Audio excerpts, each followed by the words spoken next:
in 2012, I was $2.5 million in debt. It's how you handle the disappointments. We paid $27.5 million. We put $2 million in the deal, and 13 months later, we sold it for $41 million. It's one step at a time, one property at a time will create your wealth. What's up, everybody? Henry here. I'm introducing you to a good friend of mine, Steve Lloyd. Look him up. The man, the myth, the legend is very true. 18 years investing in real estate. The guy's built an incredible portfolio, an amazing business. Has a lot of not only experience, but the people that I've just been surrounding myself with. You know, the man who connected us, a good mutual friend of ours. Just like, it's unbelievable. Every aspect of his life is on fire. We're actually on his boat right now. And I figured we would record some amazing content, just some questions, just so you can share your wealth of knowledge. So, Steve, thank you for being on here. I appreciate it very much. So, Steve, let's rewind the clocks. Why did you even get into real estate in the first place? So I owned a pizza shop since I was 20. I started working there when I was 10. I bought it at 20, and there was a guy that kept coming to my pizza shop and said, let's go to this real estate meeting. And I blew him off for almost 16 or 17 years. Then I finally went to this real estate meeting, and all these guys were sitting around the table, a couple women, and they were like, real estate's the greatest thing in the world. You got to get involved. And one guy had like shares in a private jet, and they were talking about leverage and people getting up and going to work for them and paying for their debt. And so literally I just took action. I sold my pizza shop within 3 months. I bought my first property. I was actually doing mortgages for investors, not owner-occupied, but for investors, and saw what they were doing, and I started building my own portfolio. So what was the first property you bought? My first property was about $60,000 in Fallcroft, Pennsylvania. And I actually used, I'm a capital raiser, so I had a friend that was buying properties on credit cards. He'd take a credit card, buy a property for 50 or 60 grand. He'd need to do the rehab for 20, use another credit card. Then once he got it rented and rehab, he'd go to the bank and refi it, get all his money back. And he was in a deal with no money out of his pocket. So I kind of put that on steroids. I went to, I just watched how the bank worked, and I just taught people how to be my bank. So my first deal was two friends, one of my best friends, Mike. He lent me like $40,000 and got $20,000 from another person, and I just repeated that process. That's amazing. So when you were talking about the credit card game, just because I know there's a lot of people listening here who are 20, 25, 30, 35 years old, they've never bought a piece of property ever, and they always hear the no money down. Is that, how real is that? No, it's on the infomercial at 2 o'clock in the morning. So, you have to think of, what was really good for me in 2006 when we had the crisis. The banks stopped lending money. Yep. But what they would do is they wouldn't do any rehab money. So when I went to Temple University and bought my first row home, I just did it again. I went to a friend, they put up $100,000, another friend put up 40. I was paying them interest, but I secured them the property. They had the note, the mortgage. They had personal guarantees on me, got named on the insurance policy. And then I paid them a monthly interest rate. And then after I finished the property, I put a tenant in there. 9 months later, I went to the bank, and the bank was willing to lend me money because I had a finished product. I had a paying customer, was my tenant, and I had cash flow. And I was getting loans done in like 30 days, paying off my investor. And then I would go on to the next project, and I build it from there. It's amazing. Now let's fast forward to today. If you're talking to your younger self, what's maybe 2 pieces of advice that you would have given yourself? 2 pieces of advice. The number one is, anytime you're in a situation and it's not working out for you, if you have a bad partner or a bad girlfriend, any situation at all, that situation is telling you that you're not supposed to be in it. So I can tell you that when I get phone calls pretty much, on a weekly basis, they're not calling me and telling me that my roof is perfect, that the windows are perfect, that everyone paid on time. It's not going to happen. Life is a big challenge. And when you accept the problems in your life and don't really look at them as problems, you might be in a bad relationship with a girlfriend, a partner. Let that go, because if you're not happy, you're really not supposed to fix it. You're supposed to let it go. And it took me a long time to learn that. I would hold on to employees. I would hold on to a relationship. I would hold on to everything that was causing me a problem because I didn't want to fail. I didn't want to let go. But it was almost like butter on a rope, where you're not going anywhere with that particular situation you're in. Now today, I'm very quick to fire. I have a bad situation, I go, all right, well, it's telling me that I shouldn't be in this situation. It's not good in my life. I let it go. Everything's a moment of time. I look at things as moment of times. Even when COVID started 2.5 years ago, and people were losing their shit and they were upset and they thought the world was coming to an end. Like, the world's not coming to an end. We're in a moment of time. I mean, that moment of time probably lasted a year and a half, but we come out of it and things get better when we let, you know, the challenges in life, we let them go. Yeah, beautifully said. What about in regards to real estate? What's like one principle that if you can instill to a new investor? Numbers don't lie. So people are telling me that it's hard to find deals. It's how much you put effort into something. I noticed when a couple years ago when I wasn't raising a lot of capital, well, there was a reason why I wasn't a lot of capital, because I wasn't putting the effort in it. You know, you have to get focused and concentrate on one or two things. You can't. I was the guy 15 years ago that owned the title company, that owned the rehab company, that owned the property management company. I thought I needed to own everything. I thought I was a big shot, having 10 LLCs and trying to own everything that moved. And it was a massive mistake. Focus on one or two things. When I talk to people, and I call it 3 feet from gold. You know, people open up businesses and they're doing real estate, and look, it's hard. You know, being an entrepreneur is painful. It is painful, and it takes time and consistency over time. Consistency over time creates wealth. There is no other way. We just realized that with Bitcoin. We just realized that with the stock market. We're going to realize that in the next 6 to 9 months with real estate, because real estate is a laggard to the rest of the investment. It always has been. I'm not saying that there's going to be a crash, but when you do a deal, you look at the numbers, and if the numbers don't work, you don't buy the property. It's not wishful thinking that you're going to change the numbers. You might be able to change the numbers by raising the rents or doing a better rehab, but when I go into a project, it's either the numbers work or the numbers don't work. So you can't fantasize just because you love a property. You know, we invest to make money. So that's why I open up an LLC. There's no charity work when I open up a business. I make the money, then I give to charity. The biggest thing I can help you with is numbers never lie. They are what they are when you do the numbers right. And if they work, buy the property. So freaking true. And create duplication. You know, if you look at the biggest companies in the world, they create duplication. McDonald's, Burger King. If you're up in New Jersey, you know, Wawa. Actually, we have Wawas in Florida now. We do. But you can walk into a Wawa, probably in Georgia, if they're in Georgia, North Carolina, or Pennsylvania, and you don't know what state you're in, because they created duplication. You can do that with McDonald's and Burger King and so on and so forth. Yep. So Franchise once model. you get a system, it's about creating duplication. When I have people in my company, I have to teach them the way I think and the way I want things done. And if they can create, the more minds I can create in my organization that think like me, it's almost having like more Steve Lloyds around. What about, I want to hear about your worst deal ever on a real estate deal, and what'd you learn from it? You know what? I don't think it was the deal, it was the partner. Okay. You can look at a deal, you think it's a good deal, but what I look at today is who I'm doing the deal with. So because that can spread more than just to one deal. So Temple really didn't work out for me. We had a gold mine, we built, 60 some properties, but I was doing business with the wrong people, and it completely fell apart. I can tell you that when COVID hit, I had a deal, the apartment building, a big apartment building. It's a $20 million apartment building, not one of our bigger ones, but that wasn't a good deal. I mean, we got into this deal, the numbers weren't working out like we thought they were going to. We thought they were going to finish off a mall next to the apartment building. And pre-COVID, we were actually losing money. And I wasn't sure if we were going to even sell it or 2 or 3 years, but it was the relationship that I had with my partner that we communicated really well, and we came up with a new strategy, and we're actually getting ready to sell that apartment building, and we're going to make about $3.5 million.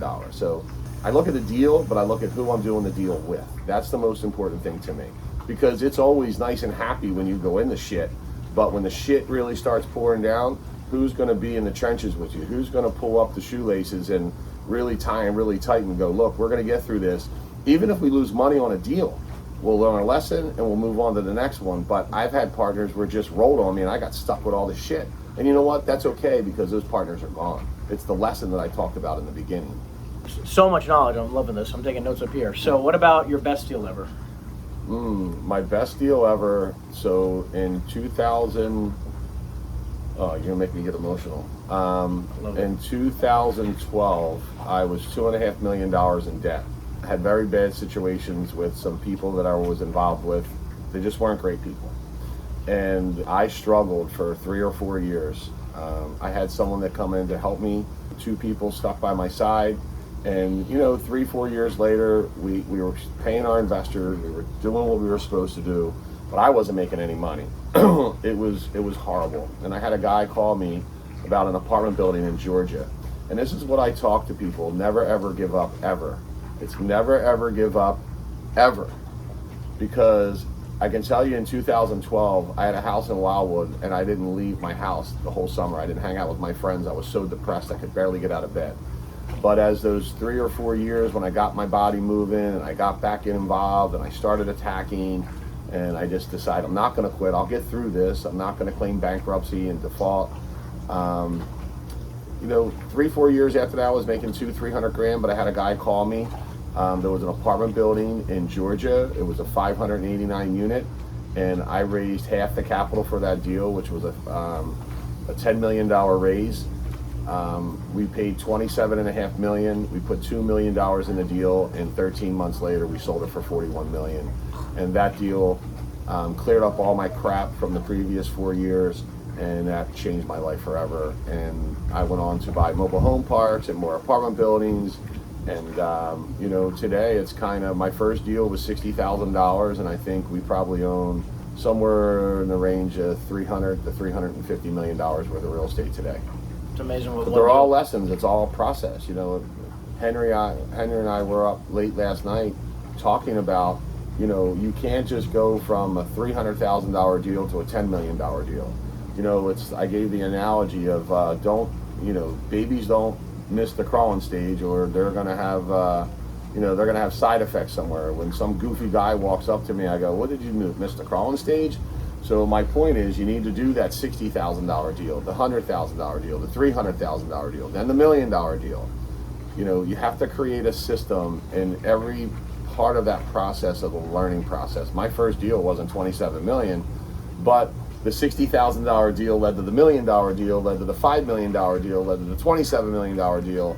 And the biggest deal I did in the past year and a half was a $75 million deal in Georgia, and probably 3 or 4 other ones for like 40 million. That's amazing. So I want to get a little bit controversial, right? Because like everyone listens to so many people online, like a million gurus, right? Who all think they know what they're doing. So as an example, like we were talking about Grant Cardone, right? He talks about going big first, and like don't do the tiny deals. I agree with you, because that's where I started too, was doing the smaller deals first. What, tell me your 2 cents on that. I don't follow Grant. He says you can't do anything less than like 32 units. Yeah, he's definitely amazing. But I think you learn from the $60,000 deal and the $200,000 deal. I don't know how a new investor, without the knowledge, without being prepared of how the property management company works, the insurance work, the banks work, you just go and do a 30-unit deal. Now, it's a little different if you're part of a syndication and someone else is running the deal and you can raise capital for the deal, but to you to walk into a 30-unit deal or a $5 million deal, it just sounds ridiculous. I tell people come to me and sit with me from all over the country, and they think they're gonna walk in on and step on my boat and get the magic potion, the magic words that are gonna create their success. And I tell them, it's one step at a time, one property at a time will create your wealth. Most of the when I failed, when I was 30 and I was 40 was a little different because that was people I was involved with. But when I failed, it usually by going too fast and going too big without adding up to that big deal. The big deal will come if you're consistent.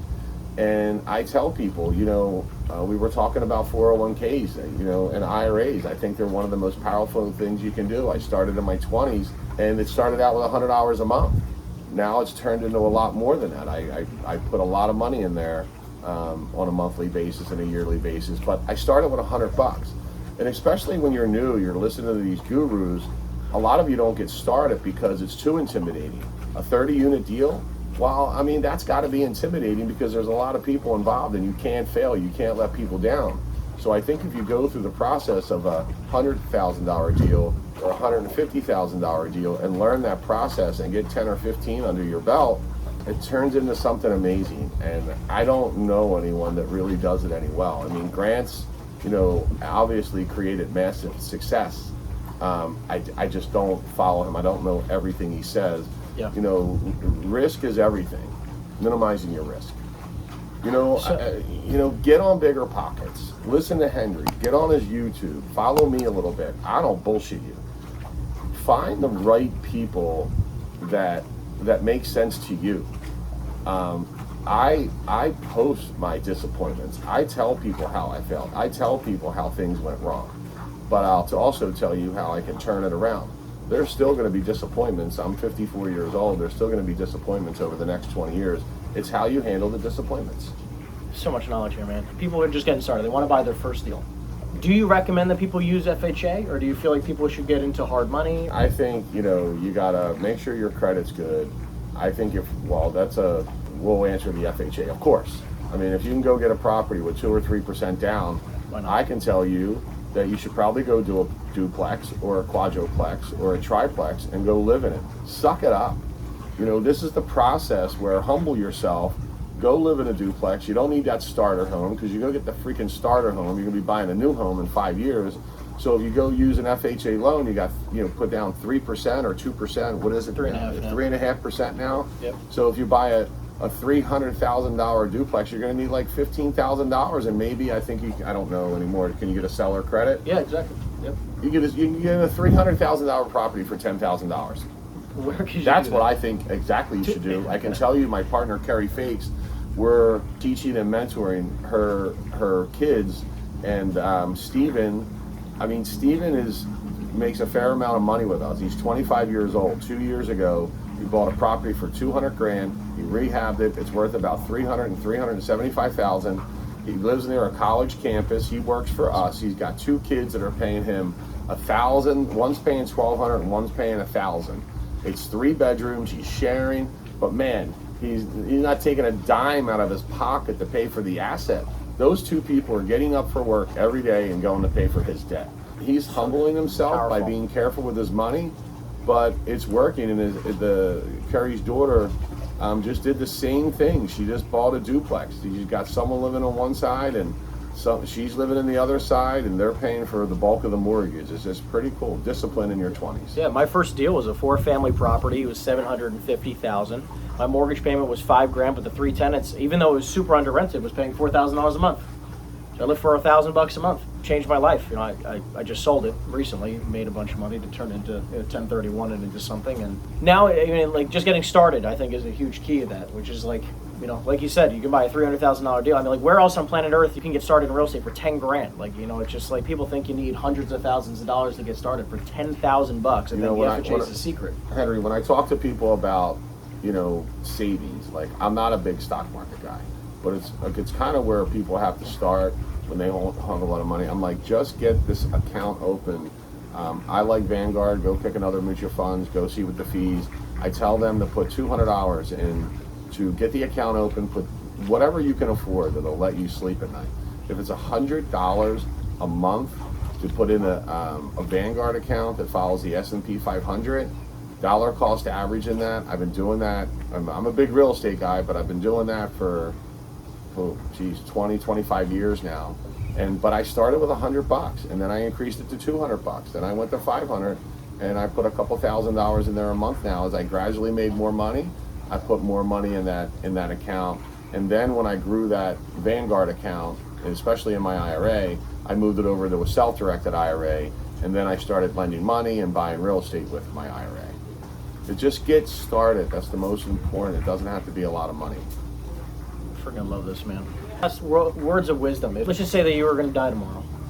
Right? I love this question from Lewis House. People, my investors go, what happens if you die? I said, can we say if I go to a better place? All right, if you go to a better place Thank tomorrow. you. That place, sounds better to me. If you go to a better place tomorrow and you want to instill, like, you know, one last thing that, you know, I'm going to haunt your asses from heaven if I make it to heaven. I think I got an 80% shot. But if I keep having it out with James Levins, it's probably percentages go down. But go ahead, I'm sorry. What's your question? No, so when you go on to a better place, you can be left, you know, leave everyone in the world with one pearl of wisdom. What would that be? Just from anything. You know, be good to people. You know, share your knowledge.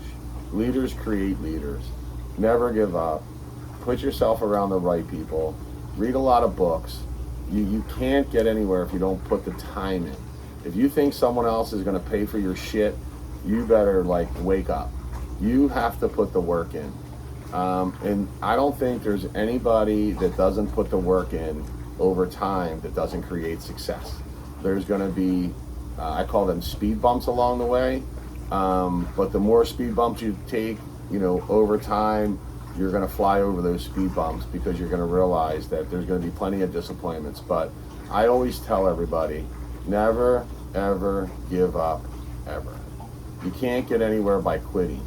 You know, when you open up an LLC or you open up a business, you have to give it 6 years. You know, instant gratification doesn't work. Be consistent, put yourself around the right people, minimize your mistakes, and use common sense. Like I said, people come here and they want this magic pill. No, just use common sense. Trust your gut. Your mind will screw you up because it just thinks too much. And don't be worried about failing. Remember, it's a moment of time. So, you know, good luck, and I wish everyone the best. I want every entrepreneur to create success in their life. And thank you, Steve, for all this information. Follow him, follow his content. All of his information will be down below. Other than that, guys, I'll see you in the next video. Take care.